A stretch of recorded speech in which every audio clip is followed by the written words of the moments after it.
ఈ వీడియో ప్రతి ఒక్కరు చుట్టం ఎంత ఇంపార్టెంట్ అంటే ఎందుకంటే నేను ఈ ఇన్ఫర్మేషన్ తెలిసిన తర్వాత వెంటనే షేర్ చేయాలని అనుకున్నారు. అదే సమయంలో నేను షేర్ చేసి ఈ వీడియో తయారు చేసే లోపే మయాంక్ పవర్ అనే ఒక ఫిట్నెస్ ఎంతూసియాస్టిక్ మీరు ఇన్స్టాగ్రామ్లో కనుక మీరు ఫాలో అవుతుంటే కనుక ఇతన్ని చాలామంది ఫిట్నెస్ ఫ్రీక్స్ ఫాలో అవుతారు, ఇతని దగ్గర నుంచి ఫిట్నెస్ ఇన్స్పైర్ అవుతారు. అలాంటి ఒక వ్యక్తి చనిపోయారు. కాకపోతే ఇప్పటికీ కారణాలు అనౌన్స్ చేయలేదు, కానీ దీని వెనుక చెప్తుంది ఏంటంటే అతను చాలా ఫిట్నెస్ ఎంతూసియాస్టిక్ కాబట్టి ఏదన్నా ఇప్పుడు ఈ మధ్యకాలంలో మనం చూస్తే కనుక జిమ్లో కుప్పగూలు పడిపోవటం లేకపోతే హార్ట్ అటాక్లు వచ్చి చనిపోవటం జరుగుతుంది కదా. కారణం అయితే చెప్పలేదు, కానీ ఇలాంటిది ఏదైనా అయ్యుండొచ్చు అని కూడా దీని మీద చెబుతూ ఉన్నారు.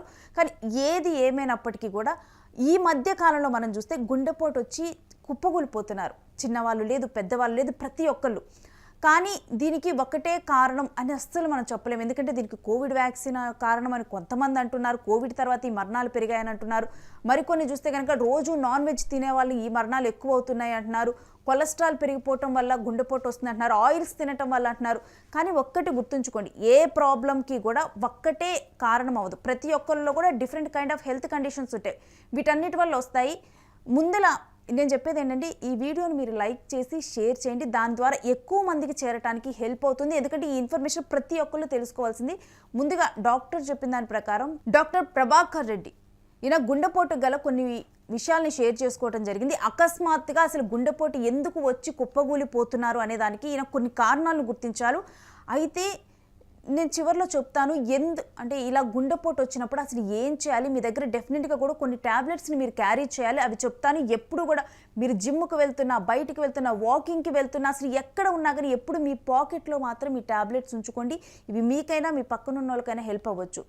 ముందుగా అసలు వ్యాయామశాలలో లేదా క్రీడల సమయంలో వ్యాయామం చేసిన తర్వాత వాకింగ్ లేదా జాగింగ్కి వెళ్ళినప్పుడు గుండె సంబంధిత సమస్యలు, గుండెపోటుతో అకస్మాత్తుగా చనిపోవటం ముఖ్యంగా యువకుల్లోనూ మధ్య వయస్కుల్లో ఈ మధ్య సర్వసాధారణం అవుతూ ఉన్నాయి. ఇందుకు గుండెపోటు మాత్రమే కారణం అనుకుంటే పప్పులో కాలేసినట్లేనా ఆయన చెప్పారు. అమెరికాలో ప్రతి సంవత్సరం కూడా ఒక 3,25,000 మంది ఇలా చనిపోతూ ఉన్నారు. అందుకు గల చాలా కారణాలు గుండెకు సంబంధించిన వాటిల్లో ఉన్నాయి.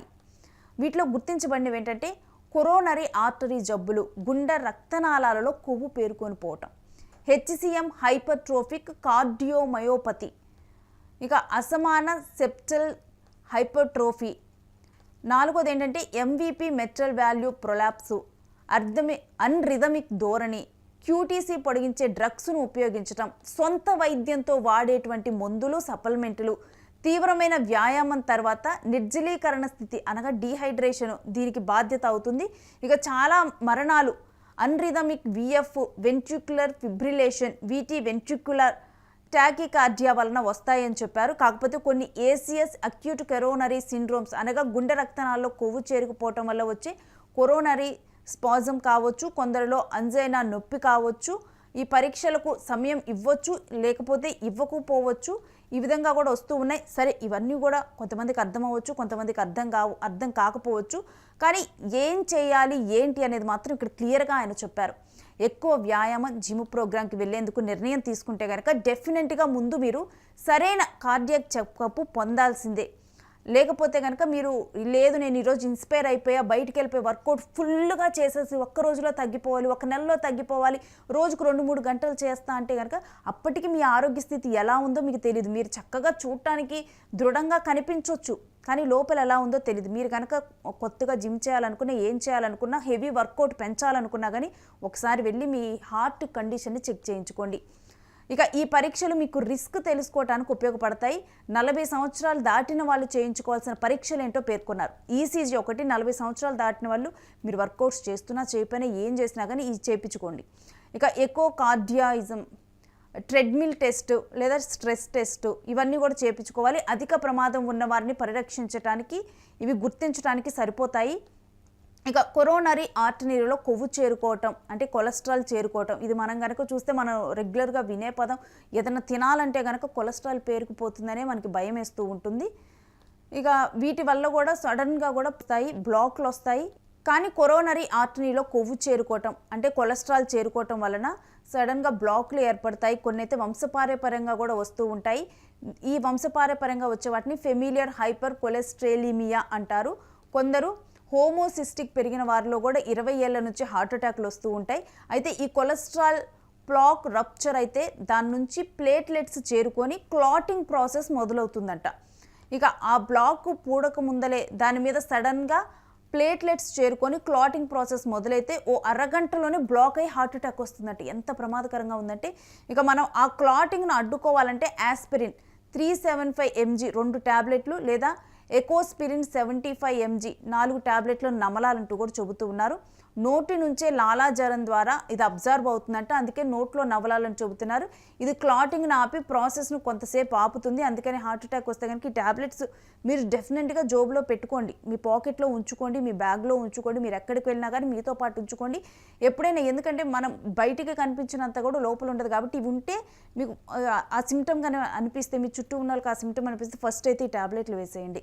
ఇక ధూమపానం, మద్యపానం, మధుమేహం, బీపీ, వ్యాయామం లేకపోవటం, ఎక్కువ క్యాలరీలు ఉండేటువంటి కార్బోహైడ్రేట్ ఆహారం, విపరీతమైన పని ఒత్తిడి, స్ట్రెస్ ఇవి గుండె నొప్పులకు కారణాలు అవుతూ ఉంటాయి. అప్పుడప్పుడు 40 సంవత్సరాలు తర్వాత అయితే ఈ పరీక్షలు చేయించుకోవాలి. ఇక అవసరమైతే మందులు నియంత్రణ చేసుకోవాలి. కొందరు హై రిస్క్ ఉన్న వాళ్ళు సిటీ యాంజియోగ్రామ్ 5 ఏళ్ళకు ఒకసారి చేయించుకోవాలి.